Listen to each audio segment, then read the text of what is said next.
Kenalkan, nama saya Rista Samulina Birimo, NIM 20030200609, kelas 1C, jurusan Administrasi Bisnis, Fakultas Ilmu Sosial dan Ilmu Politik, Universitas Nusa Cendana Kupang. Tujuan saya membuat video ini guna untuk memenuhi review buku ke-14 saya, mata kuliah pengantar ilmu sosiologi. Perspektif sosiologis. Sosiologis menawarkan pemandangan kehidupan sosial yang menakjubkan. Perspektif sosiologi menawarkan pemandangan kehidupan sosial yang menakjubkan. Perspektif sosiologis atau imajinasi membukakan jendela ke dunia non-familiar dan menawarkan pandangan baru pada dunia yang sudah dikenal.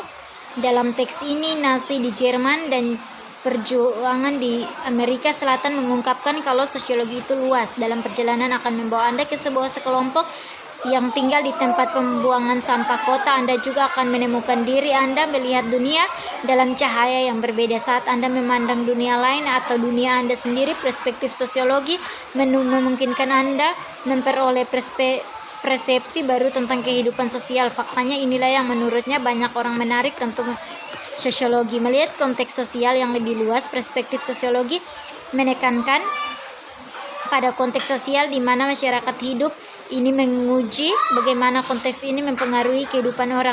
Inti dari perspektif sosiologi adalah pertanyaan tentang bagaimana kelompok mempengaruhi orang, terutama bagaimana orang dipengaruhi oleh sekelompok orang yang berbagai budaya dan wilayah. Sosiologi melihat lokasi sosial, sudut kehidupan yang ditempati orang karena tempat mereka dalam masyarakat, dan melihat bagaimana pekerjaan, pendapatan, pendidikan, jenis kelamin, ras, etnis, dan usia mempengaruhi ide dan perilaku orang. Pertimbangkan misalnya bagaimana mengidentifikasi dengan kelompok yang disebut perempuan atau dengan kelompok yang disebut laki-laki. Ketika Anda tumbuh dewasa, telah membentuk gagasan Anda tentang siapa Anda. Tumbuh sebagai perempuan atau laki-laki tidak hanya mempengaruhi perasaan Anda tentang diri sendiri, tetapi juga gagasan tentang apa yang harus Anda capai dalam hidup dan bagaimana Anda harus berhubungan dengan orang lain. Bahkan gerak tubuh dan cara Anda tertawa berasal dari mengidentifikasi Anda dengan salah satu kelompok.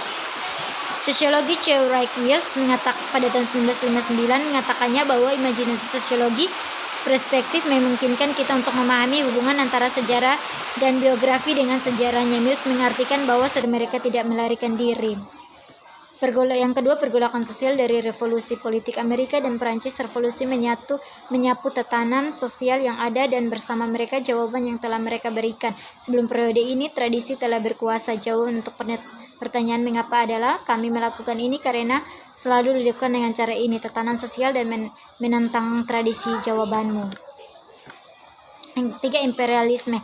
Pembangunan kerajaan. Saat itu bangsa Eropa telah menaklukkan begitu banyak negara sehingga koloni baru mereka tersebar di seluruh dunia, dari Asia dan Afrika hingga Amerika Utara dan Selatan. Ini memaparkan mereka pada saat berbeda cara hidup yang ada, dan mereka mulai bertanya mengapa budaya berbeda. Revolusi industri, revolusi politik, dan imperialisme kemudian menimbulkan pertanyaan tentang jawaban tradisional. Pada saat yang sama, metode ilmiah menggunakan observasi objektif dan sistematis untuk menguji teori-teori sedang dicoba dalam kimia dan fisika. Auguste Comte dan positivisme. Auguste Comte pada tahun 1798 sampai 1857 menyarankan agar kita menerapkan metode ilmiah ke sosial dunia sebagai proses yang dikenal sebagai positivisme dengan penggolakan berdarah dari revolusi Prancis yang masih segar di benaknya, dan dia tahu bahwa orang banyak telah bersorak atas eksekusi publik raja dan ratu Prancis. Comte mulai bertanya-tanya yang membuat masyarakat tetap bersatu. Dia bertanya mengapa kita memiliki tatanan sosial, bukan angkri atau kekacauan, dan ketika masyarakat ditetapkan pada jalur tertentu, apa yang menyebabkan berubah? Ini adalah pertanyaan yang mendesak, dan Comte memutuskan bahwa metode ilmiah memegang kunci untuk menjawabnya. Sama seperti metode ilmiah yang telah mengungkapkan hukum gravitasi, demikian pula metode ini akan mengungkapkan hukum yang mendasari masyarakat. Comte menyebut sains baru sosiolog. Ini studi tentang masyarakat. Herbert Spencer dan Darwinisme sosial. Herbert Spencer pada tahun 1820 sampai 1903 yang besar di Inggris, kadang-kadang disebut sebagai kedua pendiri sosiologi Spencer sangat tidak setuju dengan Comte. Dia mengatakan bahwa sosiolog seharusnya tidak memandau informasi sosial. Jika mereka melakukannya, katanya itu akan mengganggu proses alami yang memperbaiki masyarakat. Masyarakat berkembang dari bentuk yang lebih rendah ke bentuk yang lebih tinggi. Seiring berlalunya generasi masyarakat yang paling mampu dan cerdas anggota bertahan hidup, sedangkan yang kurang mampu mati. Anggota terkuat ini menghasilkan masyarakat yang lebih maju, kecuali jika orang-orang baik yang tersesat menghalangi dan membantu mereka yang kurang cocok kelas bawah bertahan hidup. Karl Marx atau konflik kelas. Karl Marx pada tahun 1883 tidak hanya mempengaruhi sosiologi tetapi juga meninggalkan jejaknya pada sejarah dunia. Pengaruh Marx begitu besar sehingga bahkan Wall Street Journal, pendukung kuat kapitalisme, menyebutkan bahwa sebagai salah satu dari 3 pemikiran modern terbesar. Dua lainnya adalah Sigmund Freud dan Albert Einstein. Seperti Comte, Marx berpikir bahwa orang harus mencoba mengubah masyarakat. Emil Durkheim dan integrasi sosial. Sampai masa Emil Durkheim, sosiologi dipandang sebagai bagian dari sejarah dan ekonomi. Durkheim yang dibesarkan di Prancis ingin mengubah ini, dan tujuan profesional umumnya adalah membuat sosiologi diakui sebagai disiplin akademis yang terpisah. Dia mencapai tujuan ini pada tahun 1887 ketika Universitas of Bordeaux memberinya pengangkatan akademis pertama di dunia dalam bidang sosiologi.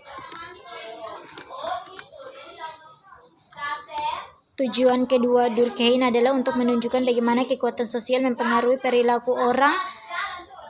Untuk mencapai ini, dia melakukan penelitian yang ketat membandingkan angka bunuh diri beberapa negara Eropa. Durkheim pada 1897 sampai 1966 menemukan bahwa setiap negara memiliki angka bunuh diri yang berbeda, dan angka ini tetap sama dari tahun ke tahun. Dia juga menemukan bahwa yang berbeda kelompok dalam suatu negara memiliki tingkat bunuh diri yang berbeda, dan ini juga tetap stabil dari tahun ke tahun.